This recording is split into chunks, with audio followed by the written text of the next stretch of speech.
যে আগামী 22 তারিখ যে নির্বাচন ফুলবাড়ীগেট বাজার বণিক সমিতির নির্বাচন হবে, এই নির্বাচনে যে 1639 ভোটার যারা আছেন, এই ভোটার ভাইদেরকে আমি আশ্বস্ত করতে চাই, আমরা নিরপেক্ষতা বজায় রেখে কোনো পক্ষপাতিত্ব না করে আমরা অবাধ, সুষ্ঠু এবং নিরপেক্ষ নির্বাচন দিতে চাই। আর এই নির্বাচনে কোনো ধরনের রাজনৈতিক প্রভাব, ব্যক্তি প্রভাব, এগুলি আশা করি কোনো প্রার্থী বা কোনো রাজনৈতিক দল এগুলি খাটানোর চেষ্টা করবে না। এবং আমি আশাবাদী যে আগামী 22 তারিখে যে নির্বাচনটা হবে, সেই নির্বাচনটা আগামী দিনের জন্য এই ফুলবাড়ীগেট অঞ্চলে দৃষ্টান্ত হয়ে থাকবে বলে আমি মনে করি, ইনশাআল্লাহ।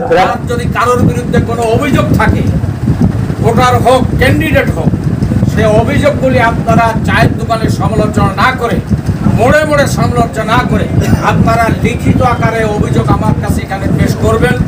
আমি একটা কথাই বলছি, আমি একমাত্র আল্লাহ ছাড়া পৃথিবীর কাউকে ভয়ও করি না, পরও করি না।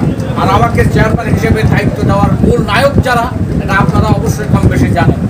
অতএব আলোচনা, সমালোচনা উঠতে থেকে লিখিত অভিযোগ টেবিলে দায়ের করবেন। আমি কথা দিচ্ছি, আমি সেই অভিযোগগুলি আমলে নিব, তদন্ত করব।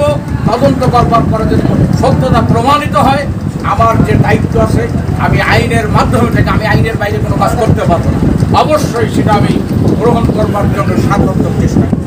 কারোর কোনো হুমকি ধামকি প্রভাব এগুলো বিস্তার করার জন্য কেউ চেষ্টা করবে না। আমি সকল প্রার্থীকে বলছি, আমি চাই আপনাদের সকলকে সাথে নিয়ে আগামী 22 তারিখ ফুলবাড়ীগেট বাজার যে নির্বাচন হবে, এই নির্বাচনটা অবাধ, সুষ্ঠু, নিরপেক্ষ নির্বাচন এবং এমন নির্বাচন হবে যে নির্বাচনটা আগামী দিনের জন্য দৃষ্টান্ত হয়ে থাকবে।